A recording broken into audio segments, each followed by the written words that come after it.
Okay, so let's get on to our next segment. We've got this week for our pinnacle of filmical. We have our number 94 on the top 100 movies of all time, according to IMDb. And yes, Jordan, I did freeze frame the top 100 list. So it is now locked in, good to go. Go ahead. What were you gonna say? This is the 2009 film Inglourious Basterds. Yes. Directed by Quentin Tarantino. I think I've heard of him. And Eli Roth, actually, I guess he gets directing. Uncredited director credit. Okay. Is uncredited credited director? What is that? Well, it shows on IMDb he was a director, but uncredited. So he probably just helped out a little bit. Maybe his scene. He's like, turn the camera a little bit. It's like you with the chair. Just turn it 15 degrees. Looks much better. Written by Quentin Tarantino, of course. It was actually written by him. Yeah. Stars Brad Pitt, Diane Kruger, Eli Roth, B.J. Novak, Christoph Waltz. Again, this movie came out a few years ago. It's not like a 1921 classic or anything like that Jordan would absolutely love. Oh, yeah. That we reviewed last week. But okay, so let's give a brief synopsis of the movie. This one, I feel like I can say we don't want to spoil it. It's not 1921. It's not 2009. But we'll give you what the movie's basically about. Then we'll give you our review, and then we'll give you what spoiler town. We'll talk about what we liked, what we didn't like. I just watched this. This is my second time watching it. The first time I watched it in theaters, so this is the second time I watched it. I did not watch it for the podcast specifically, but I've seen this movie like 5 or 6 times. And you just recently watched it. I'm the same way, but I watched it for the first time like last year, and then I watched it like 4 more times after that because it's awesome. Yeah. So this is a dramatization of World War II, which we wish it was real life. Yeah, of course. There's parts in this movie that are. Yeah. Anyways, we'll get to that in the spoiler town. But it takes place basically in Nazi-occupied France. Mm-hmm. It starts in 1941. There's a scene in 1941 that lays out some characters, and then it moves to 1944 during, basically again Nazis' occupation of France. And the characters in it, there's a group of American. I think some of them were born in Germany, but they're now American citizens. They're GIs that are kind of undercover, and they're called the Inglourious Basterds, and they are like a ruthless group of soldiers that are sent scalping Nazis. Nazis. Yes, sent on business is booming. And so Brad Pitt plays this. He plays Lieutenant Aldo. I think Eldoraim or something like that. Yeah, and he's got a great accent. So you just Buongiorno. Okay, so there's a couple.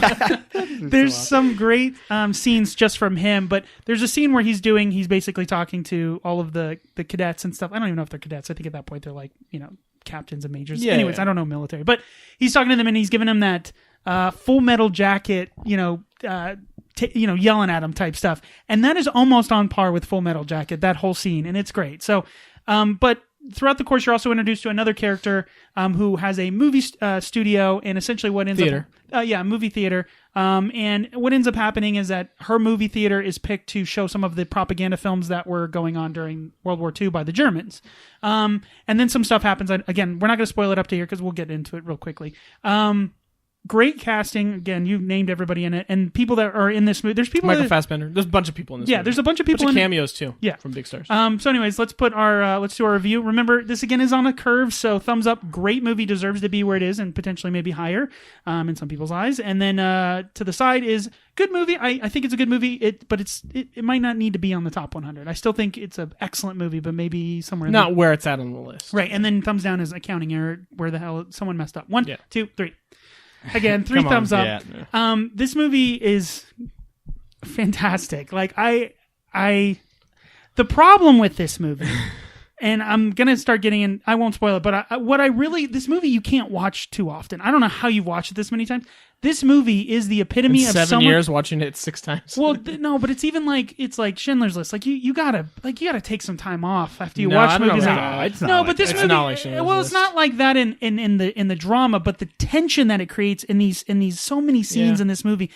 I told you it's the equivalent of someone pulling a rubber band and putting it right up against your eye and holding it for like clenching your butthole. Yeah, for all of these scenes, man. And movies have moments of that, But this movie does it like 4, 5, 6 times, where it's just like, please stop. Like That's right. Give me I'm so sweating. I don't know why. Yeah, it's like either let the tension break, or like just get it over with, like get on with it. Like That's what makes this movie so good. Absolutely, holding your breath in this movie is like throughout, and again, that's due in part to the fantastic acting throughout the entire movie. Christoph Waltz, man. Christoph Waltz is amazing. That was like his breakout. I mean, I'm sure he's done other movies before, but this was like when he was boom. And I heard a story, and I don't know 100% accuracy of this, but I heard that Quentin Tarantino wrote this movie like years and years before it actually came out, but he couldn't find a person to play. I don't remember the Jew killer, Jew Hunter. London, I think is his name, is Lieutenant London. Yeah, so Hans Landa. And then when he met Christoph Waltz, he was like, I have a person I can make this movie now because I have someone to play that. That's cool. That sounds like Quentin. So I think it was his breakout, and it's just a phenomenal job. Again, it's just the tension, and it's not. Again, it's like right from the beginning. Then it resets. Then it does it again. Then it resets. Then it does it again. Then it resets, and it does it again. And it's done from different perspectives. Tension. It's sometimes it's the good guys put in peril. Sometimes it's the bad guys put in peril, and then it's like putting the bad guys to the point of like Game of Thrones does this, where you hate somebody, and then someone's so brutal you're like, okay, like you've now kind of. You should have just been okay. Like, why did you have to go that far? And it does that in the movie too. So, but again, it's a. We'll get to the spoilers in a second. But obviously, the movie is extremely gruesome, brutal. Like the movie. Have you seen a Quentin Tarantino movie before? Yeah, but this is. I even think this one's because it's. You know what it is? Quentin Tarantino. No. But here, let me explain. Quentin Tarantino. Does the thing where it's brutal, and then he takes it so far that it's like, okay, this is slapstick brutal. It's a little gratuitous. This one toes the line of not being so far gratuitous that it's actually like it's not far enough to be Kill Bill or Django Unchained. Like it's just brutal, like, and it's uncomfortably brutal. But I think that's important. Know about that. There was some very satisfying, brutal scenes. Yeah, they are satisfying. I think it's because you hate the people so much. Well, you know? I mean, the Nazis. It's easy pickings for hating. No, on the Nazis. I agree, but there's also parts of this movie that I have because like Django, I love Django's probably one of my top like 10. I think it's on the list. That movie. But that was like Django. It's I don't. There's no disdain for slaves. Like I like slaves. You know what I mean? I'm not slaves. Not like as slaves. Yeah, Jordan. I'm just saying. I love my slaves. Didn't mean it like that. I meant it like I hate Nazis. You know what I'm saying? Like, so the brutality towards the slaves is like uncalled for. You know, you can never run for president. Never. But like the brutality. Play that back. I love slaves. Hey, can't hate on me for that. It could be way worse. That's true. Right? That's true. I'm just saying the brutality towards the Nazis, you don't feel as bad. There were parts of Django where I was like, oh, like it hurt to watch. Right. You know what I mean? Like it's just like sad. I think that makes it even more like. Well, we'll talk about Django. Well, I'm not like a huge World War II buff like your wife and probably you a little bit. Just from she's World War II and Disney. Those are her two things. No, it's awesome. I love it. It's an amazing combo. But like German soldiers were not just like I get it. Like some of them, went into the army to be Nazis, but some of them were like, I'll get killed if I don't do this. Like I was conscripted into this. Right, and that's the part where I'm like, oh, like I get it. I totally understand it, but like even at the beginning, they do that. There's a particular person at the very beginning when they're interrogating the people that they've captured, and I'm like, all right, let's talk about spoilers because this is bugging me. Yeah, let's get to spoiler time. All right, so I want to talk about what your favorite parts, not favorite parts, just generally what you thought. Like, why is this so good? My favorite part of the whole movie is probably the first scene in the whole movie. That's the milk scene. The music is like amazing.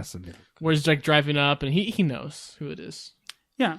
And just like, drink the milk and like, is it okay if I smoke? Yeah. And he pulls up like this huge pipe. It's like, that. Well, the thing about that scene that's pretty interesting, because obviously when you see it for the first time and you watch it again, you know that they're underneath the floorboards, but they don't play that out. They just show like, this is a Nazi soldier. This is a Frenchman, chopping wood in front of his house. And you're like, is he just going to just kill them? Like, and then you get the piece of information, oh my God, they're under the floorboards. Because that's what it does. It's tension, but it's like, oh, Nazis are bad, Frenchmen are good, right? And it's like, okay, I see how there's tension here. But then it plays into the next tension of like, oh, he's actually, abating and hiding these people. And then his betrayal, his giveaway. Like his face immediately was just like unbelievably just brutal. Like, he knows he has to do it or they're just going to kill his family and kill the people down there. Oh my God. Like, I part of me when I watch again, why these movies I can't watch them that often is like this. I know it's obviously a dramatization of the events, but like that kind of stuff it happened, and it's like, oh yeah, like well, really, Anne Frank. Yeah, I know. I'm like, oh, like really? I get it. I understand it's important to watch this and know about it, but it's just like, again, that's why the brutality towards them is like a little more palatable. I understand. Scalping Nazis. Right. It's like, oh, it feels so Right. good. I know. Do it. It's like, yeah, get them. Right, like I wrote here, equivalent to having a rubber band pointed at your face the entire time. Unbelievable tension.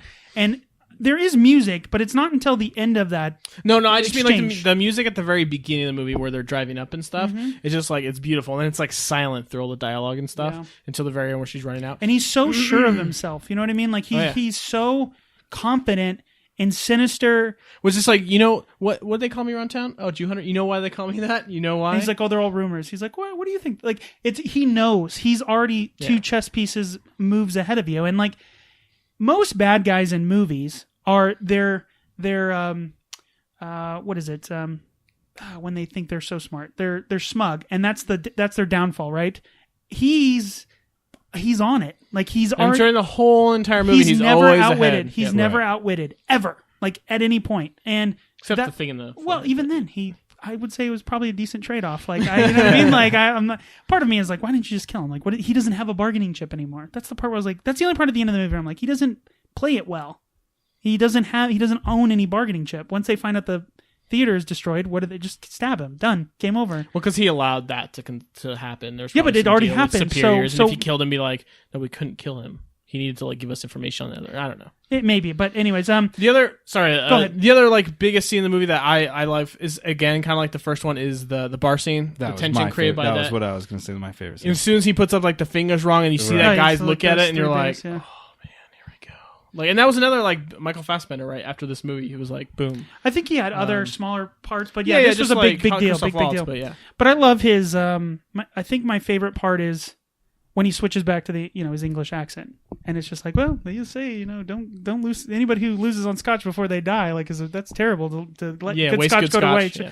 Like, and again, there's some weird cameos in this. Mike Myers, because I remembered a weird cameo, but I didn't remember what it was because I haven't seen this in 7 years. So when it said Mike Myers in the credits, I was like, Mike, are we talking? It's like it's not. I was like Mike Myers. Like I was thinking, maybe it's spelled Meyers instead of Myer. Anyways, they get to it, and he's like and I was like, he's playing Austin Powers. Like, it's kind of The weird. accent. It's kind of weird. It's like the mix between Shrek and Austin Powers. Yeah, it's kind of weird, which was kind of off-putting. But I think at the time, when I saw it in theater, I wasn't really paying attention to it. It was just kind of weird to have him in the movie. Paul Rust is in the movie, who's now big in a Netflix show called Love. He's a writer on a bunch of stuff, but it's just weird, like little cameos. You have B.J. Novak from The Office. Who's also in a it. writer. Yeah. Yeah, and so again, it's weird to see those cameos, but that has to be because he's friends with. They're like, please put me in your movie. I'll do anything. Like, If you think of like Daniel Craig's in Force Awakens, like they're just big fans and they just want to be in a movie. yeah, but the bar scene is again, that's another moment of just tension, and then you're like, the rubber band gets pulled. Right, because he's like, he knows, and then it gets diffused because he laughs, and you're like, okay, he doesn't know. Right. Then it gets pulled again, and that's why this whole movie is hold your breath, don't hold your breath, hold your breath, and it's like, stop, just either kill them. By the end of the movie, your butt hurts from just clenching like, the whole time. You're just like, oh. And even after the oh, we're gonna come down. We had a Mexican standoff. Like, even that is tensions, and it's full of comedy, right? Because it's like, we could drop grenades down here and kill you. This is the definition of a Mexican standoff. But yeah, it's just, and then of course he sees the shoe and she had to sign her name, and it's like, Right. come on, like you couldn't. No, it's so rough. I know, so so rough. At that part, it's painful for that side because you're like so happy for them, and then they got, and that's why it makes it so good and fulfilling when like obviously he's interrogating her at the premiere, and like we know as the audience that he knows that she's working for them, but she doesn't know that, so we play that out, and again, super tension. You know what I mean? Until he chokes her out. she's like, what are we gonna do? And he just immediately jumps at her and kills her. And it's just like, oh, there's so much tension. And he puts it on and he's like, what's the expression if the shoe fits? It's like, he's so sinister and so not a normal bad guy because he always is ahead of you. Yep. His smugness does not get the better of him. He knows exactly what he's doing. That's always a bingo. Right. It's like, and he's almost lovable. Like, that's the other creepy part because he's funny. Like, I know that's terrible. Because like he's having a good time. It's like, oh, I'll give you the Reich, you know. That's why I kind of liked him in Django because he was like a good guy. Thank God. Because I was really so happy. like that character. Yeah, I I love know. that guy. One of the parts though that I was going to say about that movie is not that way, not with the tension. Is the part where it's just showing Brad Pitt and the gang just going around killing Nazis and stuff. Yeah. It's kind of like, I don't want to say fun, but it is kind of fun. Like Well, the way they do it, like yeah. they're just like having a montage good and all the time. different Like, people. My like favorite circling around them. One of my favorite parts I wrote down here was the Samuel L. Jackson voiceovers and Hugo Schlitz, his intro with the montage rock song. Yeah, and it shows like his big giant font, his name. Like that's so much fun. Like you need levity, right? Like there's a lot of brutality, there's a lot of terror, it's war. Like it's fun to do that, and it also breaks the tension of like constant, like you need that reset because like please just give me something fun and lighthearted for a moment. And those characters were such good characters. So Oh, absolutely. seeing them just kind of like growing as like a band of people that were fighting and But killing slowly Nazis. adding members. But And like they were getting more popularity in like this troop that kills Nazis, you know. Right. And I don't know, that like montage, and then the part where he like lets the one guy live, go tell your friends to we're coming for them or whatever. Yeah, tell them that you were the only one to escape, and yeah, because they'll kill you. And again, Brad Pitt in this movie. What's weird about this movie? Obviously, the title of the movie, Inglourious Basterds, that's the name of the crew. Like they're in the movie, but they're not like. They're not. I wouldn't say they're like the protagonist. Obviously, I think Shoshana is probably the it's main the girl. protagonist, but it's weird because like they're really not in the movie that much. There's No, it's like- montages, but And you have like these different groups of characters, and they all meet at the end. Obviously, and it's kind of Yeah. shows how that plays out. interesting. They reference The Kid, the 1921 classic, in this movie, which Oh, was really? when he walks up to Shoshana, the I forget his name, the captain that was in the bird's nest and took out all of and the nation's pride was all about him. He walks up to her and he's like, "Oh, you're showing this Baron movie." Zemo. Yeah, Baron Zemo. So, anyways, yeah, he walks up to her and he's like, "Oh, are you showing it's 1921? I like this person more than Chaplin. Although I love The Kid. I don't think you could do that chase scene or the I forget what. Yeah, the chase scene where he's trying to get his kid." And I'm like, that's super weird because we just just reviewed saw that. last week. Like Right. the movies are 6 degrees of Kevin Bacon. But I thought that was pretty awesome. Another thing that I noticed about this movie that's interesting: ton of subtitles, like almost the entire movie. Because when they're doing the bar scene, and almost the entire scene is in French or German. There's parts when obviously they move away, but like Fassbender, like, man, you couldn't get it right. You couldn't put up 3. Like, and I know. he gets him to believe almost everything, and then he just gives it away with the most like subtle thing, and it's. This movie makes it hurts to watch this movie. Again, I watched it in 2 sittings because I watched a little bit, and then I watched the rest, because it's like 2.5 hours long. It's a longer movie. And that second half, I was like, I need to take a break.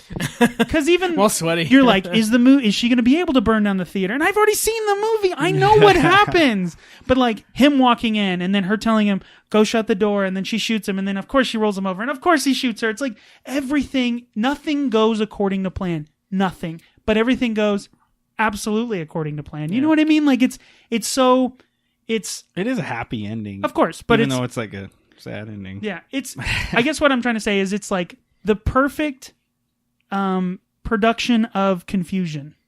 You know what I mean? Like it's shot in such a way that everything is meticulously put in its place where it needs to be as far as creating tension, but it's all just absolute chaos underneath.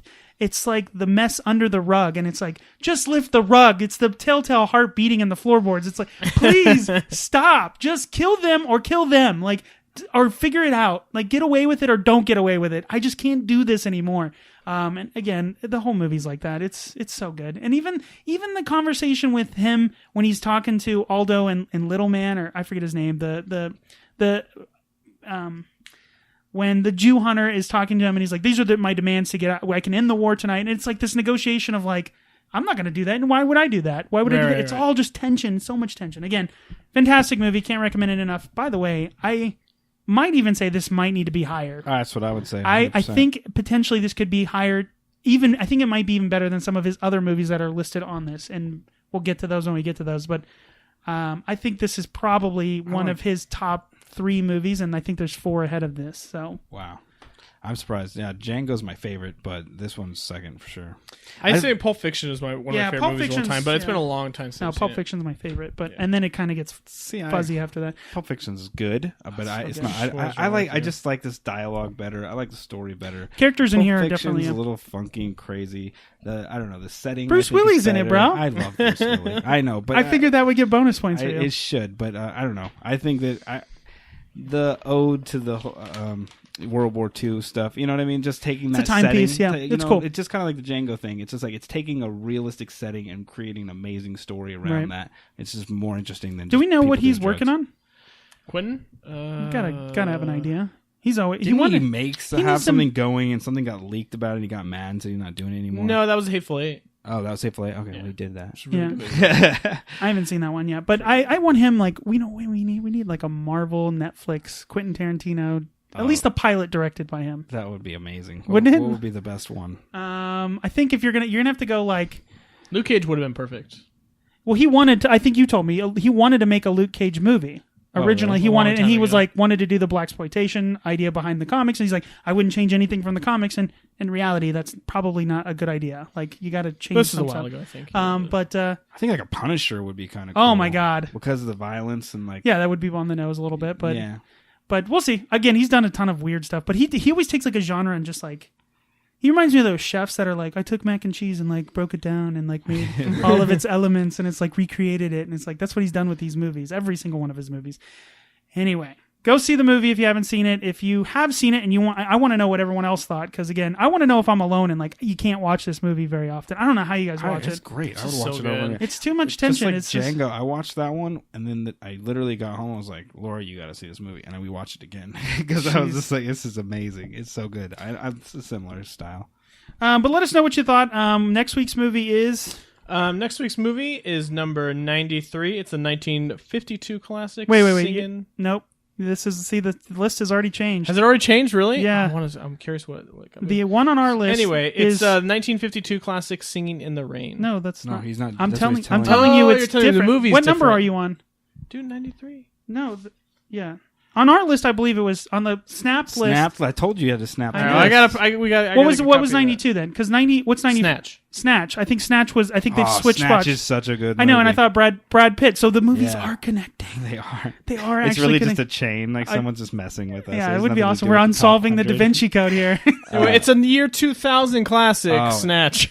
Classic. Guy Ritchie, right? Guy Ritchie, yes. So, yeah. Writer and director. Anyways, let us know what you thought about Inglourious Basterds. Let us know what you thought about the podcast and everything else that's going on. If you have something you want us to check out or review or whatever, you can send us an email. The email is? sitdownstandard@gmail.com. Ask us anything. Yes. If you send us an email and we pick it for the week, you will get a $5 gift card too. Jordan, do you know the 3 places? No. Pick the right ones. I don't. Pizza Hut. Amazon. Facebook.